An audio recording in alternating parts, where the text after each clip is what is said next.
Primate Observation 2024. I did my observation on the Bornean orangutans, also known as the Pogoponeus. Before we get started talking about them, I want to do a monkey crash course. Orangutans and humans belong to the same primate subgroup of hominids, also known as apes. Characteristics of apes include the non-tails that we have. We don't have any tails. Opposable thumbs, forward-facing eyes, binocular vision. That just means that both our eyes go in the same direction. We're not like chameleons.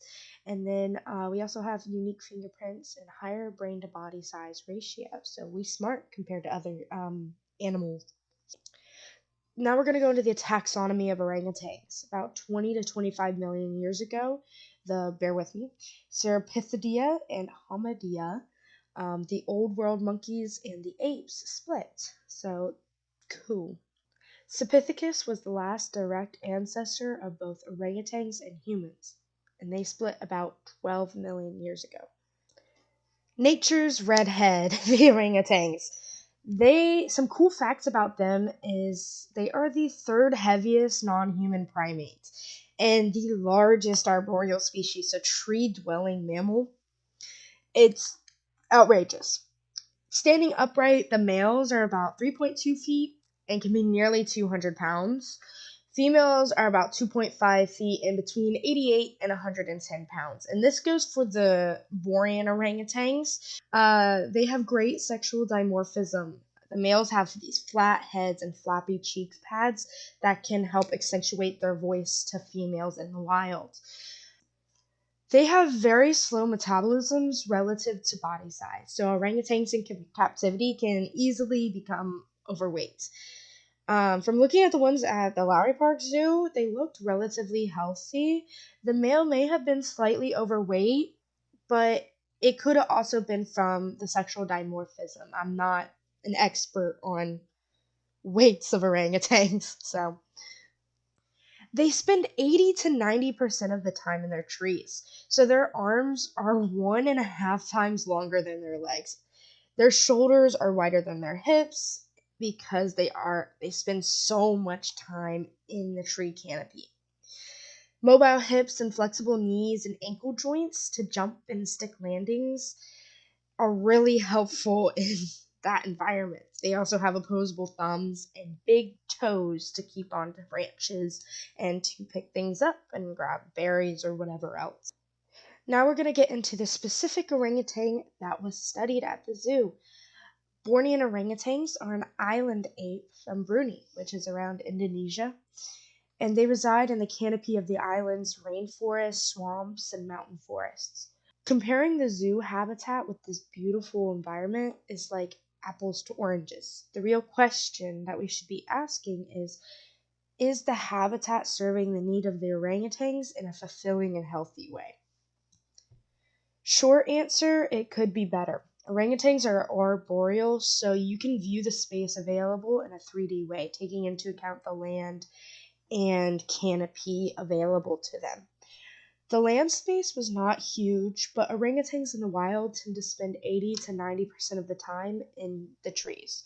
Although this behavior in the zoo didn't seem to be as common. About half the orangutans observed were on the ground just hanging out. The aerial space available was multi-layered and connected multiple land areas that were surrounded by a moat. They also had wires covering the trees and walls to prevent unwanted escapees. Keep those wires in mind for later, okay? My biggest critique of the zoo habitat is how many they had that close. As we know, orangutans are a solitary species, so when they do interact, it's mainly for mating purposes. In the habitat, there were about 4 mothers, 1 little baby, and 1 juvenile that I could tell. And they also had a male. While this could happen in the wild with females in a male territory grouping up, it's not common, and it's only really observed with groupings of 1 or maybe 2 other females. Definitely not a group of 4, and definitely not with the male being right in the habitat with them. With this many grouped up, I feel they should have a bigger enclosure so that way they can have space for themselves because they're a very solitary creature in the wild. The orangutans in the zoo exhibited more social behavior, most likely due to the close inhabitants to each other, but it can also be because of their interactions with humans. We're a social species, so maybe observing how we interact affected how they interact with each other.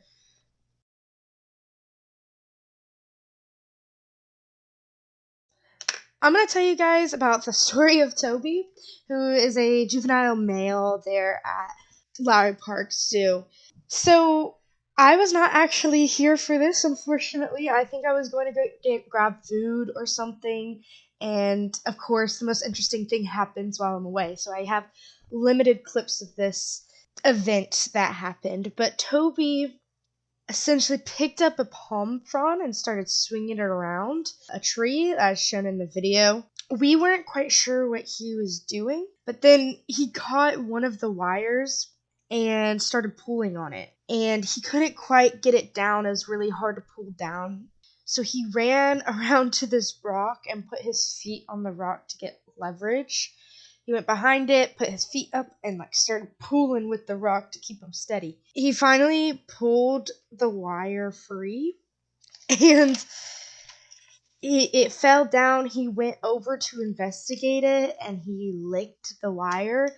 And I'm not sure if Lowry Park electrifies the wire or if he just poked himself with it.